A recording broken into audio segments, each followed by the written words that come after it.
there's always a moment for all of us where things kind of hit a fork, and that sounds like that changed everything. I think my major fork was realizing nobody was coming for me.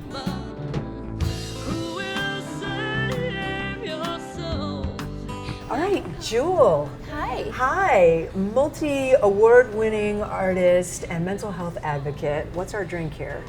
Well, I think we have some mocktails. We're looking forward to trying this. Me it looks too. amazing. Cheers. It's mock scotch, yeah? That's What is tasty. it? I It don't actually know. tastes really It good. tastes really good.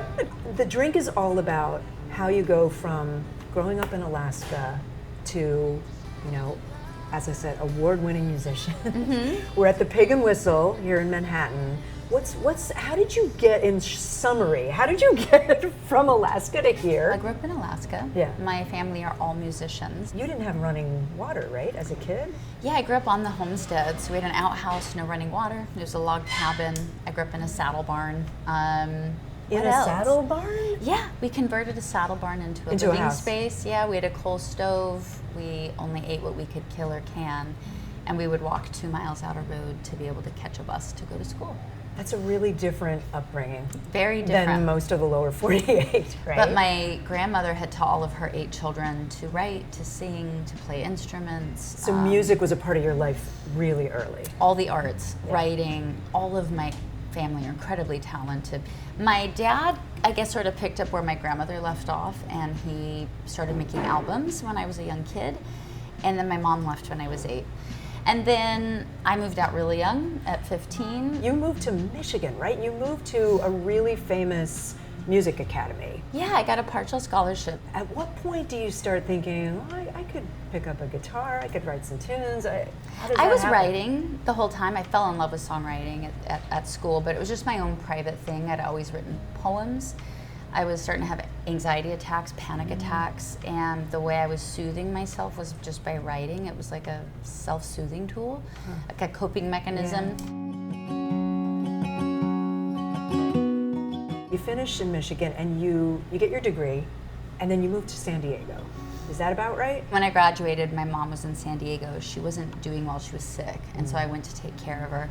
And I just started working as a barista and working some dead-end jobs. You have rent? I had Right. rent. I'd been late quite a lot, and my landlord had said, if you're late again, I just can't help you out. And so I had to tell my sick mom that we are getting kicked out. And so we started living in our cars, thinking I would get a new job and I would get back on my feet. How long did you live in your car? Let's see, the whole thing lasted a year, but my car got stolen that I was living in. So I ended up on the street for a while. I was shoplifting a lot during the time, and I realized I would end up in jail or dead if I kept shoplifting. And I was trying to understand the patterns of addiction. I knew that when I moved out at 15, kids like me repeat the cycle. Your dad had alcohol issues, had substance abuse And issues. abuse ran in my family generationally. So I started developing exercises to try and figure out how to affect my panic attacks, how to affect my agoraphobia, and how to affect stealing.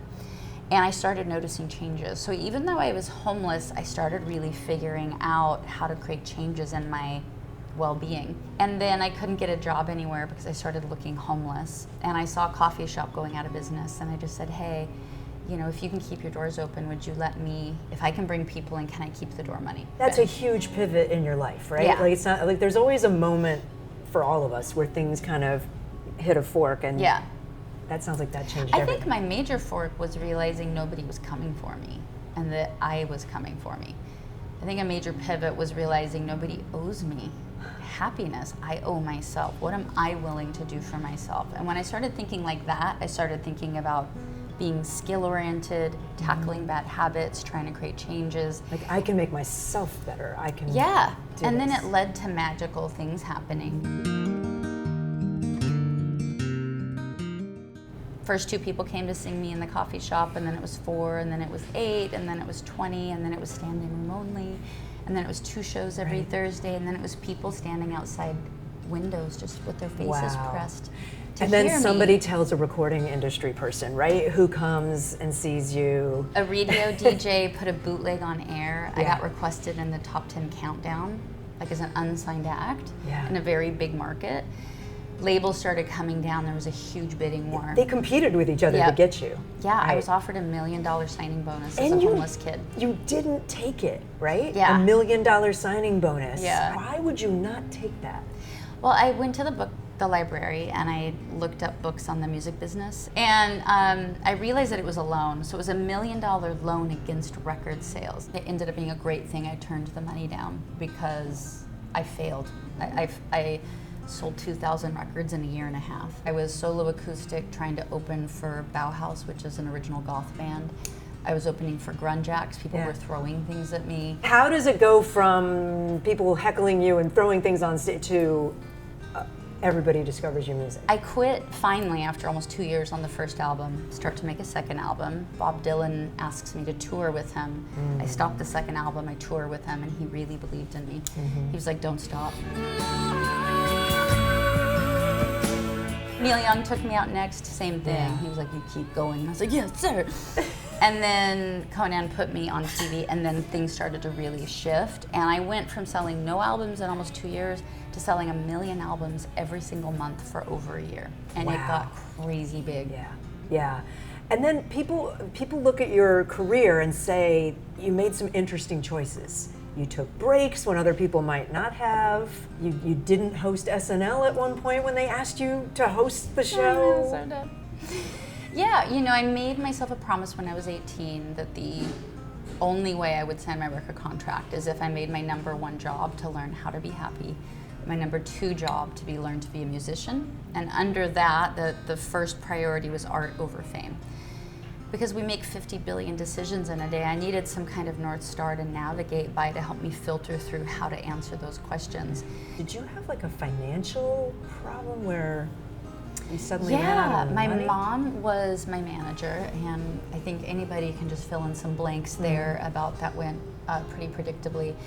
To realize that everything was gone and that my mom wasn't who I thought she was an incredibly painful time. And so I really had to take several years again to learn how to heal, which it turns out caused me to develop a whole new set of tools that have incredibly been able to turn into a curriculum that help thousands of kids. How do people find that? It's called inspiringchildren.org.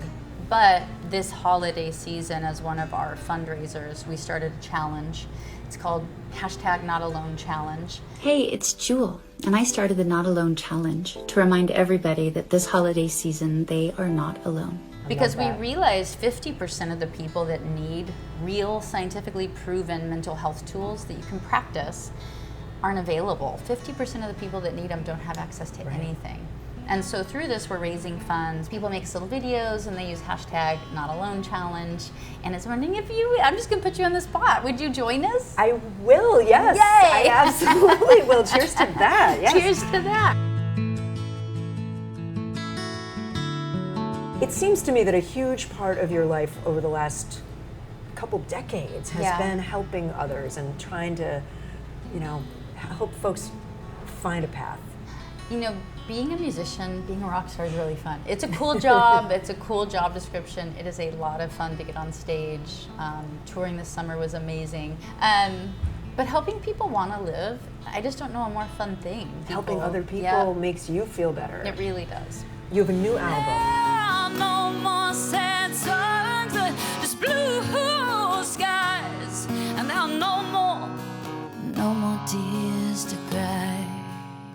I wanted this album to really represent who I am now as a 48-year-old woman. I feel like I'm at the height of my singing abilities. I feel like I'm at the height of my writing abilities. I really wanted this album to reflect not only more my technical ability and a new side of my writing, but to have the songs really embody the empowerment that I feel. All right, lightning round. All right. Do you only use your first name, Jewel? My name's Jewel Kilcher, if anybody cares. Jewel is my real name. Weirdest thing about you? I can move every single muscle on my face. What? Yeah, I can move my under me see. eyelids. Are you ready? That's weird. Biggest obstacle you ever faced? I wish I trusted my own nature and that my nature was enough to get me through my life. What inspires you? Just being alive. It's a privilege to be alive. Every single day, right? Yeah. Well, cheers. To that. Jewel, thank you so much. Thank you.